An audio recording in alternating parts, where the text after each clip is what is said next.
Sahyadri top 10 news या बातमीपत्राचे प्रायोजक आहेत Mac care super speciality hospital Ahmednagar.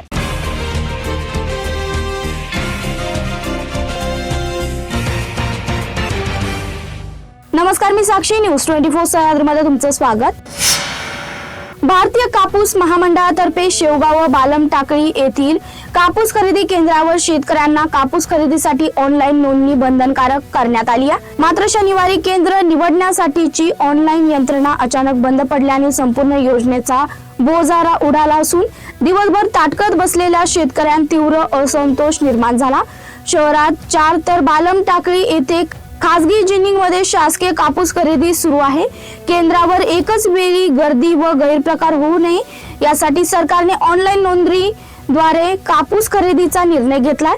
मात्र भारतीय कापूस महामंडळाच्या अपुऱ्या नियोजनामुळे प्रत्यक्षात शेतकऱ्यांची मोठी हेळसांड होत असल्याचं चित्र दिसून आलंय।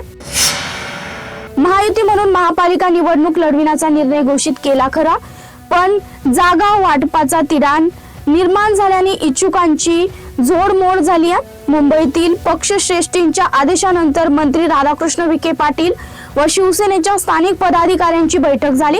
रात्री उशिरापर्यंत सुरू असलेल्या बैठकीत मंत्री विखे पाटील तोडगा काढून महायुतीची घोषणा करतील अशी माहिती सूत्रांनी दिली आहे। नवीन वर्षात म्हणजे जानेवारी 2026 मध्ये राज्याच्या ग्रामीण राजकारणात धुरळा उडणार आहे। पंचायत राज व्यवस्थेतील शिखर संस्था असणाऱ्या आणि मिनी मंत्रालय म्हणून ओळखल्या जाणाऱ्या जिल्हा परिषद निवडणुकीचे पुढील काही दिवसात बिगुल वाजण्याची शक्यता आहे। राज्यातील प्रलंबित 32 जिल्हा परिषदेच्या निवडणुका 2 टप्प्यात घेतल्या जाणार असून पहिल्या टप्प्यात 12 जिल्हा परिषदेच्या निवडणूक कार्यक्रम पार पडणार आहे। निवडणुकांमध्ये प्रत्येक पक्षाने स्वबळावर लढण्याची तयारी ठेवावी लागते। सध्या देशात भाजपाचे जे लोकशाही विरोधी राजकारण सुरू आहे ते जनतेच्या हिताचं नाही। भाजपाला पराभूत करण्यासाठी मित्र पक्ष बरोबर येत असतील तर त्यांना बरोबर घ्यायला पाहिजे असं मत काँग्रेसच्या राष्ट्रीय कार्यकारिणी समितीचे सदस्य तथा माजी मंत्री बाळासाहेब थोरात यांनी व्यक्त केलं। संगमनेरमध्ये शनिवारी माध्यमांशी बोलताना नामदार विखे पाटील म्हणाले, दोघा भावांची युती ही त्यांची गरज आहे, महाराष्ट्राच्या भल्यासाठी नाही। त्यांच्या काळातच मराठी माणूस उद्ध्वस्त झाला असल्याकडे लक्ष वेधून लोकांचा पूर्ण विश्वास महायुतीवर आहे। पंतप्रधान नरेंद्र मोदींच्या मार्गदर्शनाखाली आणि मुख्यमंत्री देवेंद्र फडणवीस यांच्या नेतृत्वाखाली मुंबईमध्ये ज्या वेगाने विकासाची प्रक्रिया पुढे जात आहे त्याला मुंबईची जनता निश्चित साथ देईल असा विश्वास त्यांनी व्यक्त केला। सह्याद्री डॉक्टर मध्ये घेऊया छोटीशी विश्रांती। रोखोक पत्रकारिता, निर्भीड बाणा आणि कणखर भूमिका, महाराष्ट्राचा सखा, सत्याचा पाठीराखा, शब्दांचं सामर्थ्य, विश्वसनीयतेची उंची, न्यूज 24 सह्याद्री।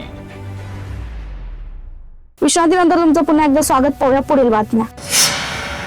जामखेड तालुक्यातील वाघा येथील शेतकरी महेंद्र बारसकर यांनी घेतलेल्या LIC पॉलिसीवर बनावट कागदपत्राद्वारे परस्पर 10 लाखांची कर्ज काढण्यात आल्याचा धक्कादायक प्रकार समोर आल्याने खळबळ उडाली आहे। याबाबत LICच्या मुख्य कार्यालयाकडे तक्रार करण्यात आली असून फसवणूक प्रकाराची चौकशी करून दोषींवर कठोर कारवाई करण्याची मागणी त्यांनी जिल्हा पोलीस अधीक्षक सोमनाथ गारगे यांच्याकडे निवेदनाद्वारे केली आहे। अन्यथा आत्मदहनाचा इशारा त्यांनी दिला। कुरकुंडी शिवारात वाळूची अवैध वाहतूक करणारा डंपर स्थानिक गुन्हे शाखेच्या पथकाने पकडलाय। या प्रकरणी पिलाजी महादू नंदकर असे अटक केलेल्या आरोपीचं नाव आहे। आरोपीकडून डंपरसह एकूण 10 लाखांचा मुद्देमाल जप्त करण्यात आलाय। संगमनेर तालुक्यात अवैध वाळूची वाहतूक होत असल्याची माहिती स्थानिक गुन्हे शाखेच्या पथकाला मिळाली होती। स्थानिक गुन्हे शाखेच्या पथकाने संगमनेर तालुक्यातील कुरकुंडी गावाच्या शिवारात सापळा रचला तेव्हा त्यांना वाळूचा डंपर मिळून आला असून चालकाविरोधात घारगाव पोलीस ठाण्यात गुन्हा दाखल करण्यात आलाय। स्थानिक गुन्हे शाखेच्या पथकाने रावरी येथील जुगार अड्ड्यांवर छापा टाकत 7,000चा मुद्देमाल जप्त केलाय। या प्रकरणी 3 जणांविरोधात रावरी पोलीस ठाण्यात गुन्हा नोंदविण्यात आलाय। ही कारवाई पोलीस निरीक्षक किरण कुमार कवाडी यांच्या मार्गदर्शनाखाली पथकाने गुरुवारी केली आहे। शिवसेनेच्या युवा सेनेचे जिल्हा प्रमुख योगेश गलांडे यांना रस्त्यातून पिस्तूल दाखवीत जीवे ठार मारण्याची धमकी देण्यात आली।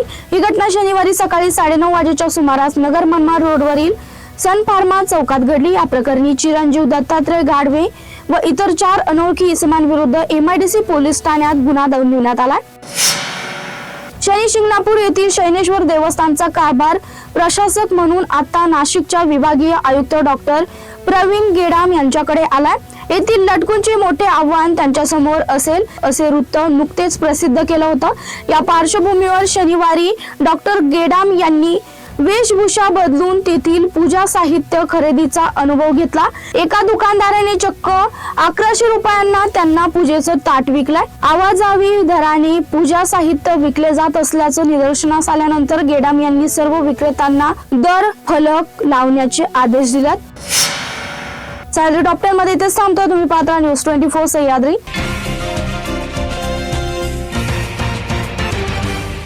सह्याद्री टॉप 10 न्यूज या बातमीपत्राचे प्रायोजक होते Mac care super speciality hospital, Ahmednagar.